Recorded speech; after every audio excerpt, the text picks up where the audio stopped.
कोई लड़का लड़की है तो दोषी पहले लड़की को होता है, लड़का के नहीं होता। ये कैसे बोल सकते हैं? सुनिए, लड़की के मतलब हम उसको कुछ कहेंगे और लड़की सपोर्ट नहीं करेगा तो हम हल्ला करेगा, कहेगा मतलब हमरा ना किया। तो लड़की के और लड़का के दोनों को कीजिए तो दोनों को बरी कीजिए, नहीं कीजिए तो दोनों को सजा कीजिए। तो ये लड़का के मतलब जेल डाल दीजिए, लड़की के उसको घर भेज दीजिए। आप क्या छेड़खानी की बात कर रहे हैं, किस तरह की बात कर रहे हैं? वही छेड़खानी की बात कर रहे छेड़खानी हैं। में तो लड़का करता है ना, लड़की तो कैसे लड़का करता है, लड़की करता है, लड़का कैसे करेगा वो?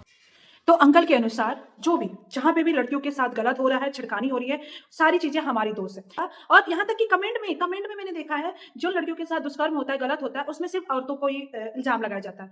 उन केसेस का क्या, जो छोटी छोटी लड़कियां हैं। अभी मैं कुछ दिन पहले अभी 2 केसेस मैंने बताया जिसमें नाबालिग के साथ दुष्कर्म हुआ है, और बहुत सारे केसेस बनाई है जिसमें नाबालिगों के साथ दुष्कर्म हुआ है। वो लोग क्या कर रही है, वो लोग भी बोल रही है क्या कि आकर मुझे छिड़कानी करो। छिड़कानी के बाद तो वही चीजें होती है ना, आपको भी पता है। छिड़कानी का मतलब सिर्फ ये नहीं होता कि टच ही होता है, उसके अलावा भी बहुत कुछ होता है, और उसी के आगे बढ़ता है दुष्कर्म नाम आता है उसके बाद। और अंकल के अनुसार हम जो लड़कियां हैं, हम जाते हैं और हम कहते हैं कि आओ मुझे लात मारो, हमको छिड़कानी करो, क्योंकि हमें मजा आ रहा है।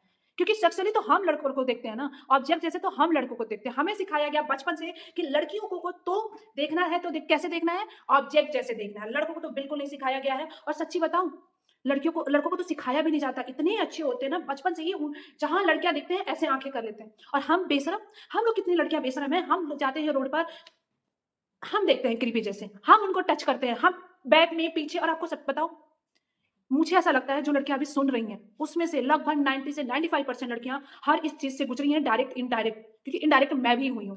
उस समय छोटी थी, मुझे समझ नहीं आता था, बस आज भी वो टच मुझे पता है, महसूस होता है मुझे। मैं बहुत छोटी थी, और वो सरकारी बस जिसमें बहुत सारा भीड़ था, वो आकर पीछे से टच करना, इधर टच करना, उधर टच करना। और अभी आपने कैसे देखे होंगे जिसमें लड़कियों को बस में कहीं ना कहीं छेड़ा जा रहा है, वो आपने देखा होगा। वीडियो आप देख लो यहाँ पर एक।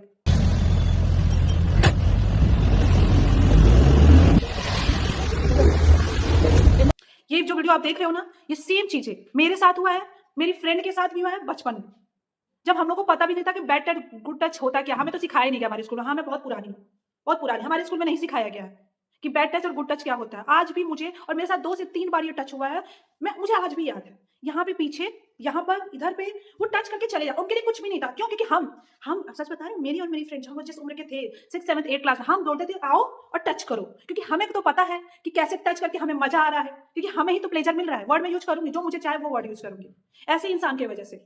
और यही इंसान है ना जिसकी वजह से, ऐसे ही लोगों की वजह से और ऐसी समाज की वजह से आज जिनके साथ गलत हो रहा है ना, उन्हें सजा नहीं मिल पा रही है।